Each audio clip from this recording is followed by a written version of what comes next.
Bien, jovencitos de Semestral Uni, tengan todos buen día. Espero que se encuentren muy bien. Vamos a iniciar con la semana número 6 del ciclo virtual Semestral Uni. El tema que vamos a desarrollar el día de hoy es un tema, uno de los más recurrentes en cuanto al examen de admisión de la Universidad de Ingeniería. Me refiero a más recurrentes en el curso de Historia, ¿ya? Vamos a hablar entonces de la civilización de los árabes, de los musulmanes, que tienen una gran presencia también en el mundo actual. Les saluda el profesor José Gutiérrez y empezamos con la clase. A ver, el día de hoy vamos a hablar de una de las dos grandes religiones del mundo. Si tomamos en cuenta la cantidad de fieles, si tomamos en cuenta la cantidad de creyentes, el cristianismo y el islam o islamismo o religión musulmana, que es lo mismo, son las dos grandes religiones del mundo. La mayoría de los países del mundo o son cristianos o son musulmanes, ¿ya?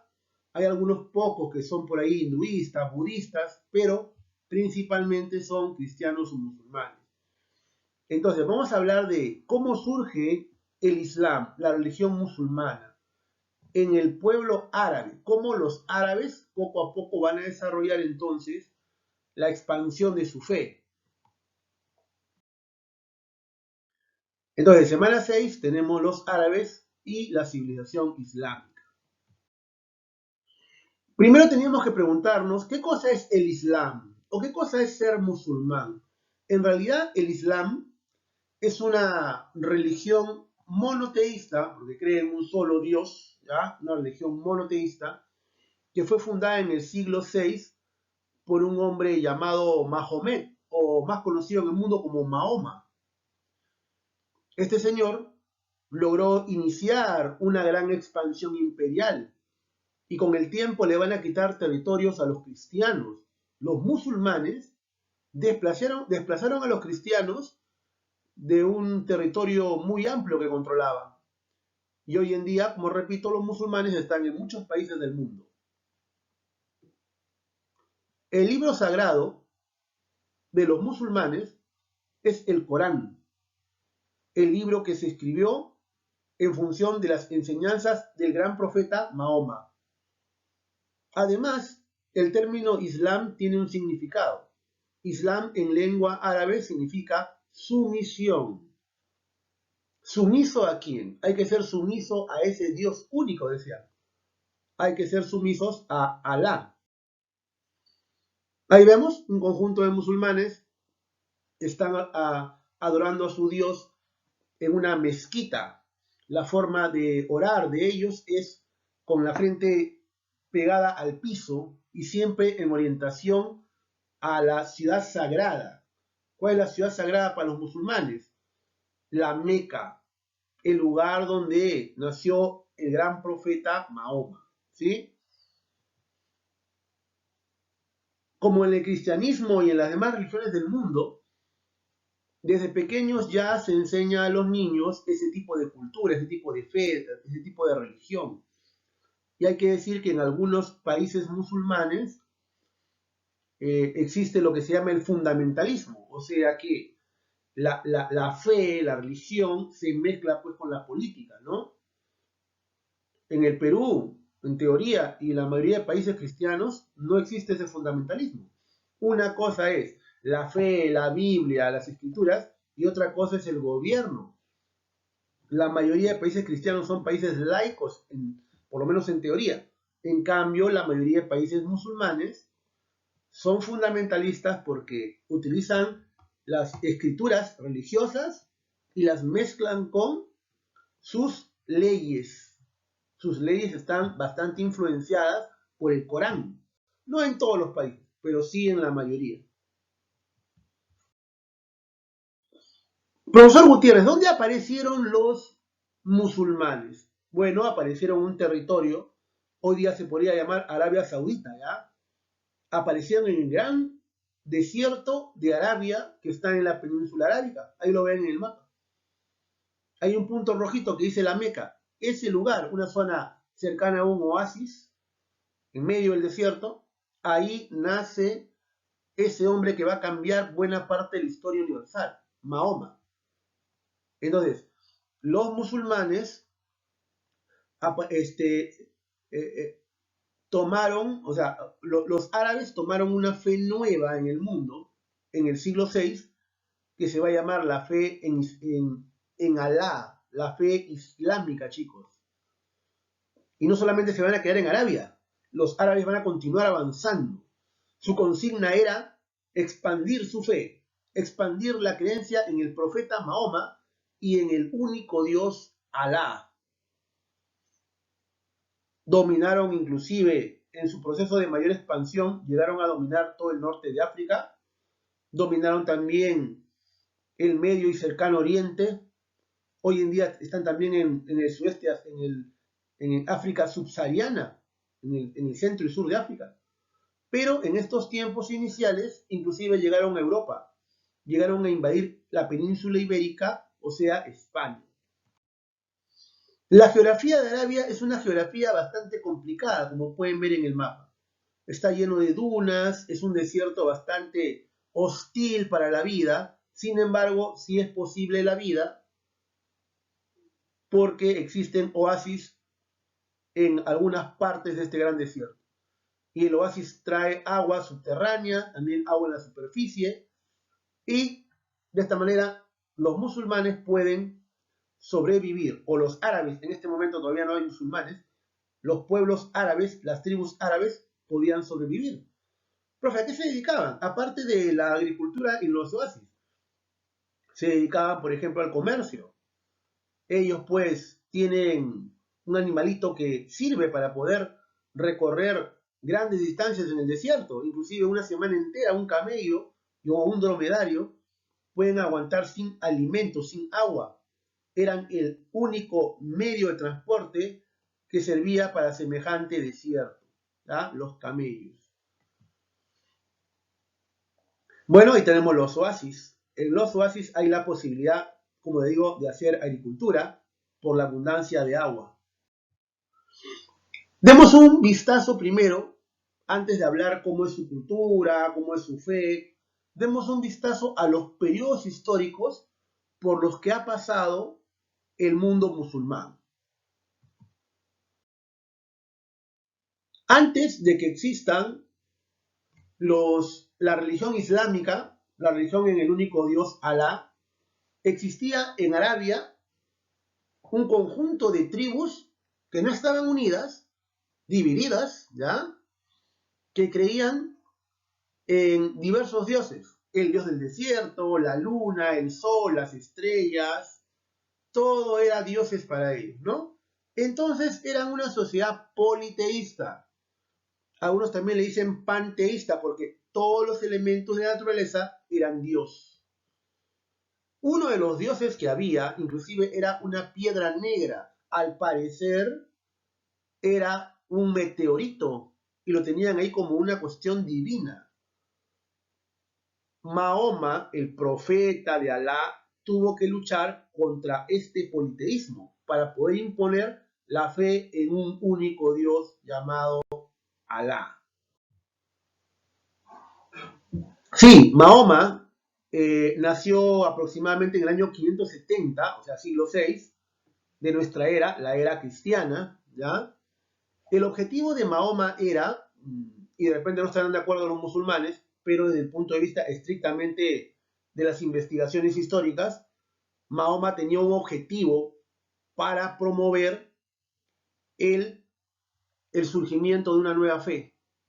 La idea era cohesionar al pueblo, integrarlo, unificar las tribus a través de un Estado que dirija. Además, también a través de esa fe y a través de un Estado fuerte, también tener el control comercial y político de la región. A Mahoma no le va a ser fácil, repito, a Mahoma no le va a ser fácil imponer esta fe. Mahoma argumentaba pues que se le había aparecido un ángel de Dios, se le había aparecido el arcángel Gabriel enviado por este Dios Alá. Y este Dios Alá tenía un nuevo mensaje para el mundo. Y este mensaje que Mahoma iba a transmitir tenía que ser difundido incluso mediante la fuerza, ¿sí? Los que creen en Alá y lo aceptan como su único Dios, bien. Los que no creen y por ahí se oponen, tendrán que ser sometidos en una guerra santa. Eso es lo que decía Mahoma en su momento. Como decía, a Mahoma no le va a ser fácil. Mahoma quiso dominar la Meca, una zona donde habían grandes comerciantes, quiso dominar la Meca para desde ahí empezar la unificación de todo el territorio árabe, pero no lo va a lograr, por lo menos no al inicio. En la Meca tuvo problemas. Los comerciantes corichitas casi le quitan la vida a Mahoma. Mahoma tuvo que escapar a una ciudad al norte llamado Medina, que desde entonces se va a conocer como la ciudad del profeta. Ahí en Medina, Mahoma logra el apoyo necesario para su proyecto y Mahoma va a lograr regresar con un gran contingente militar y va a dominar de todas maneras la Meca. Para el año 622, después de esa huida llamada la Égira, ojo, empieza ahí el calendario musulmán. Desde ahí cuentan el tiempo los musulmanes. Desde la huida de Mahoma de la Meca a Medina. Repito, fue muy importante porque gracias a eso pudo obtener el apoyo necesario para que pueda regresar a la Meca y someterla militarmente. Una vez habiendo dominado Medina y la Meca, ya había dominado las dos zonas más importantes de Arabia. Ya lo demás fue una cuestión de tiempo, de meses, para conseguirlo. Mahoma va a lograr unificar Arabia y la fe va a ser un elemento importante para esa unificación. Se van a prohibir diversos dioses, o en realidad todos los dioses. Solamente se va a aceptar a Alá. La piedra negra quedaba ahora como un símbolo de Alá, pero en realidad Alá es el único Dios, no se le puede dibujar, no se le puede esculpir, tampoco a Mahoma. Pues, por ejemplo, en la pintura que ustedes ven ahí lo ven a Mahoma, no se ve el rostro de Mahoma. Mahoma, el profeta mayor de Alá, no puede ser tampoco dibujado. Seguimos. Los árabes lograron dominar en pocos años el territorio. Avanzaron mediante la llamada Guerra Santa. Ahí tenemos una imagen donde esos que tienen como una especie de luna en el escudo están peleando con los cristianos. El yihad es en realidad la Guerra Santa, la lucha contra los infieles para expandir la fe. ¿Quiénes son los infieles? Los que no le son fieles a este Dios llamado Alá. Mahoma logró dominar toda Arabia, creando un estado con una religión bastante férrea. Mediante la Guerra Santa, los musulmanes despojaron de territorio a los bizantinos. Después de Mahoma van a venir otros hombres que van a promover la Guerra Santa. Van a llegar a dominar Egipto mediante la Guerra Santa. Van a dominar el cercano Oriente mediante la Guerra Santa. ¿Sí? Eran un ejército bastante comprometido y esto de la idea de Dios, hasta en algunos casos fanatismo, llegaba a pelear hasta el final. Se sentían protegidos. Mahoma decía que en esa Guerra Santa, quien moría en Guerra Santa, luchando por Alá, iba a ganar el cielo con Alá. Y así entonces los musulmanes lograron un gran crecimiento territorial. Sí, en la época islámica entonces tenemos la religión musulmana. La religión musulmana. Profesor Gutiérrez, ¿de dónde sale esa religión? ¿Fue un invento de Mahoma? Bueno, yo te voy a contar, joven, que en realidad esa religión islámica no tanto fue un invento de Mahoma. Mahoma viajaba a zonas donde había judíos al norte y había leído textos judíos, como por ejemplo lo que nosotros conocemos como el Antiguo Testamento. Los judíos le llamaban el Torá, los primeros libros de la Biblia, el Génesis, el Éxodo, Levítico, Números, Deuteronomio. Entonces, Mahoma había leído esos textos, pero no solamente esos textos. En el siglo VI ya existían evangelios de los cristianos y Mahoma también había tenido la oportunidad de leer textos de los evangelios. En realidad, Mahoma saca una síntesis y la idea de Mahoma va a ser plantear que ese Dios único siempre ha existido, desde Abraham, pasando por Moisés, pasando por Jesús. Todos ellos serían profetas de ese único Dios llamado Alá, pero profetas menores, porque el profeta mayor de Alá era Mahoma. Eso era lo que sostenían ellos. Es decir, la historia de los árabes musulmanes estaría emparentada con la historia de los judíos y cristianos, ¿ya? Bueno, aquí tenemos las tres grandes religiones. Ahí está, la estrella de David, que significa el judaísmo. Ahí está la cruz, el cristianismo, y la media luna, que durante mucho tiempo significó la fe en Alá, la religión musulmana. Ese es justamente en el tiempo, ¿no? Más antiguo el judaísmo, con Abraham 1000 años antes de Cristo, luego viene Cristo y 500 y tantos años después viene Mahoma. Gente que fundó tres grandes religiones monoteístas. Abraham, Cristo y Mahoma fueron muy exitosos, creando una confianza en un grupo de gente en torno a ellos y lo que planteaban en su momento, ¿no? Otra cosa que no debemos olvidar, pensando también en el examen de admisión, es que cuando muere Mahoma, ahí lo tenemos a Mahoma muerto, no se le ve la cara, está envuelto Mahoma. Cuando muere Mahoma, sus discípulos se pusieron a pensar en, ¿ahora quién dirige? Tras la muerte de Mahoma, ¿ahora quién dirige? Y los que van a dirigir, reemplazando a Mahoma, se van a hacer llamar los califas. Tras la muerte de Mahoma, en el 532, a la edad de 62 años, se redactó el Corán. Los discípulos dijeron, para no perder lo que nos dijo el maestro Mahoma, para no perder sus ideas, hay que transcribirlo en un texto sagrado. Y ese va a ser el Corán. En esos momentos habían algunas discusiones. Algunos decían, quien suceda a Mahoma debe ser alguien pariente de Mahoma. Otros decían, no, quien suceda a Mahoma debe ser cualquier persona que sea capaz de dirigir como lo hizo Mahoma. Es un debate. Al final va a haber una división dentro de la fe musulmana.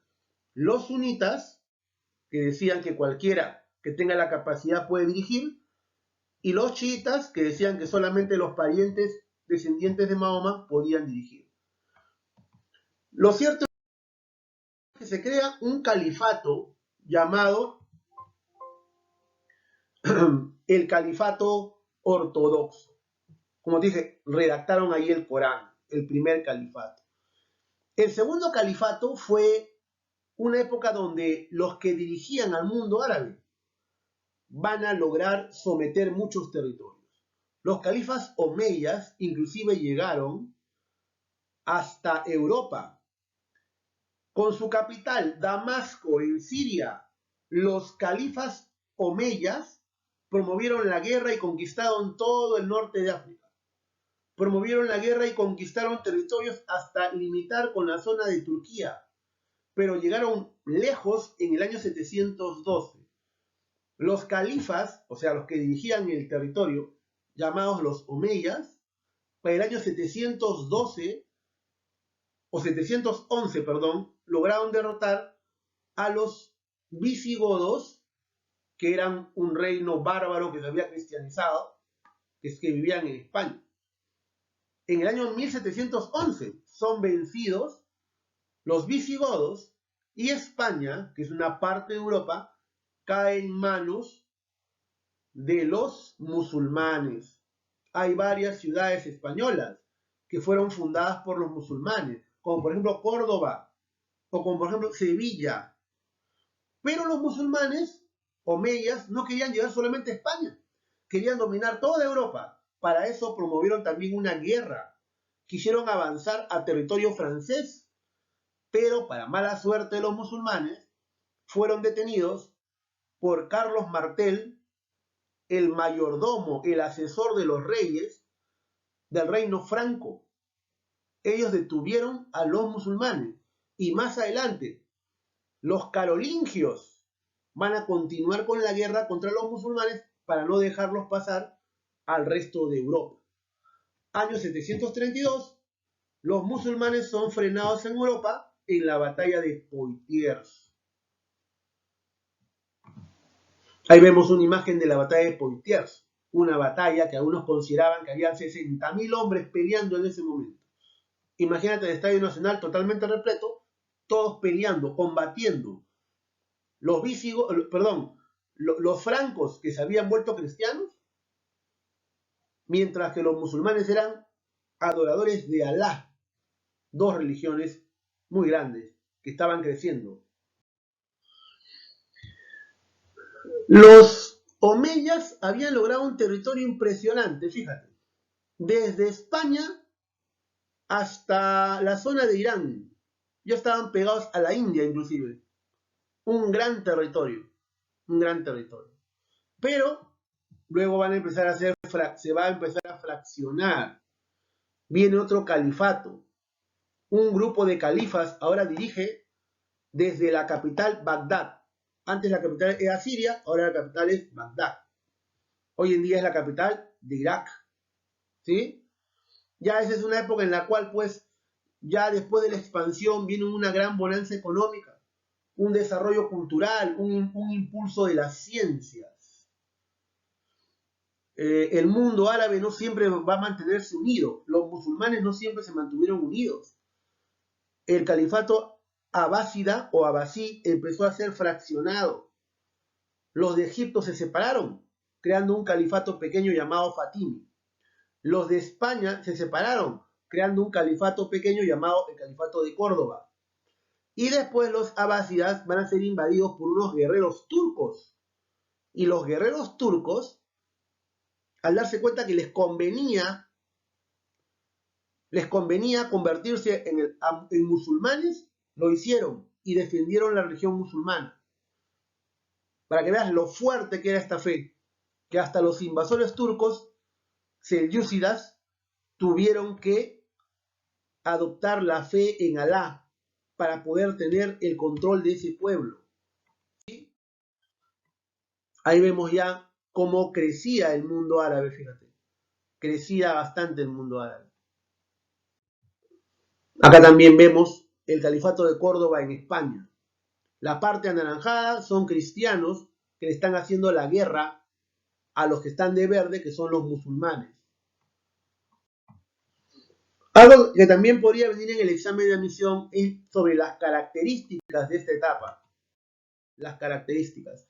Ya les dije, la economía, es cierto que hay agricultura en los oasis, pero la principal actividad económica es el comercio. Los árabes están en una zona muy buena para el comercio.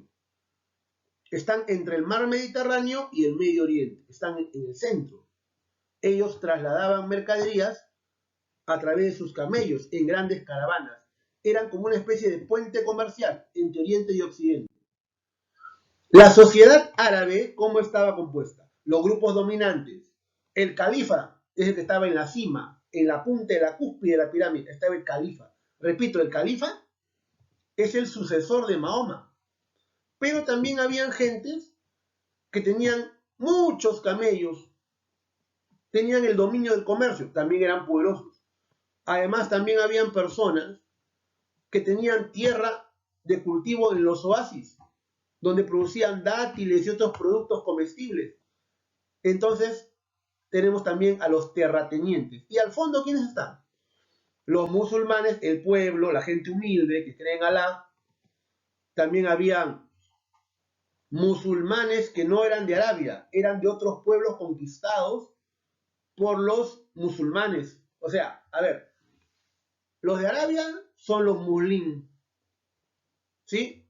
Pero si tú de repente vivías en España y se metieron los musulmanes y tú al final adoptaste la fe musulmana, eras un mawali. Y también habían esclavos, ¿eh? También habían esclavos, ¿ya? A nivel político, ya sabes que la cabeza del Estado es el califa, el líder político y líder religioso. Pero también el califa no gobierna solo. El califa también tiene gente que le apoya en el poder. Ahí están los visires, los emires, que son jefes militares, los wali, que son gobernadores de provincias, y los cari, que defienden la fe. Son gente que es como un juez, es como el poder judicial, que tiene que hacer que cumplas la fe musulmana. Hay 5 pilares de la fe musulmana. Todo musulmán tiene que respetar estos 5 pilares. ¿Cuáles son, profesor Gutiérrez? Yo he puesto en negrita el pilar principal.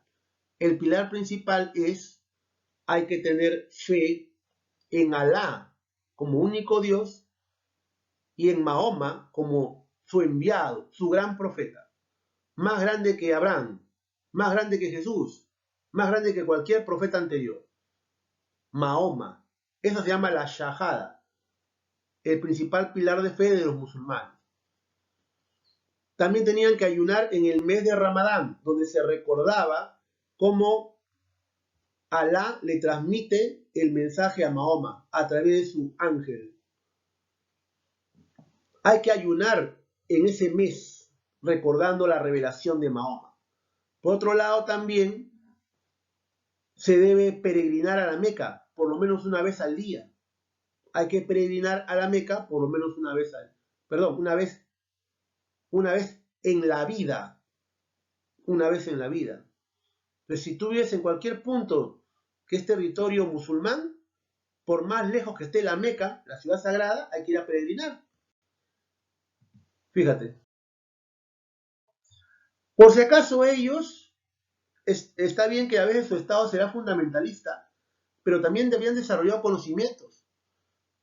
Un gran filósofo llamado Averroes habían leído a pensadores clásicos como Platón y Aristóteles, y de ahí habían sacado grandes reflexiones que les ayudaban a entender mejor el mundo. O sea, Averroes y otro hombre llamado Avicennas admiraban la cultura clásica griega antigua y rescataron estos documentos antiguos de Aristóteles y Platón. En ciencias crearon el cero, el álgebra. En medicina, Avicennas hizo un libro de medicina bastante avanzado para la época, el canon de la medicina. Inclusive los árabes crean los jarabes para tener curas sobre diversas dolencias. La palabra jarabe es una palabra árabe. Además también lograron hacer operaciones de cataratas. Esa carnosidad que a uno le crece en el ojo, lo lograron retirar sin malograr la córnea. Además desarrollaron la alquimia. Profe, ¿qué significa alquimia? Bueno, en realidad es como la química, pero la química primitiva, ¿no? En su afán de lograr un elixir de la vida, en su afán de obtener una fórmula para convertir todo en oro, lograron entrar en conocimiento y en contacto con los diversos elementos químicos de la naturaleza. En literatura destacan pues ese cuento maravilloso, ¿no? Esa colección de cuentos llamado Las Mil y Una Noches, que lamentablemente no se sabe quién lo escribió. Hasta hoy no se sabe, es anónimo. Pero hay cuentos muy conocidos en el mundo occidental. Aladino y la lámpara mágica, Ali Baba y los 40 ladrones, Sinbad el marino. Es decir, estamos hablando pues de una literatura con clase, ¿no? En arquitectura hicieron grandes templos llamados mezquitas. Así como los cristianos hicieron grandes iglesias, ellos hicieron grandes mezquitas. Ahí se puede ver una mezquita pues con una cúpula brillante, circular, digna de Alá. Aquí está la Meca, una mezquita gigantesca que logra reunir a millones de personas cada año. Pues lamentablemente ahora no se está haciendo por la pandemia mundial, pero se espera que en un par de años lo puedan volver a hacer. Ahí está. Fíjate la gran cantidad de gente que va a la Meca. Ni en un estadio de fútbol, ¿no? Hoy en día, los musulmanes se han expandido por diversos países del mundo. Año 2020, 2021, los musulmanes están en todos los lugares, en todos los países. En el Perú también hay musulmanes, pero son muy reducidos, claro. Son muy reducidos, son muy pocos. En otros lugares hay muchos. En Arabia, en Turquía, en Irak, en Irán, en la India, en Indonesia, en África, la mayoría son musulmanes. Bueno chicos, espero que hayan entendido la explicación de este tema. Es muy importante el tema, no solamente para responder en el examen de la uni, sino como ingeniero puedas tener claridad sobre quiénes son los musulmanes y cada vez que lo escuches tengas una idea clara sobre ellos. Bueno, más bien chicos, les mando un abrazo fuerte y los veo para responder las preguntas tipo admisión que ha preparado la Academia César Vallejo para ti. Gracias muchachos.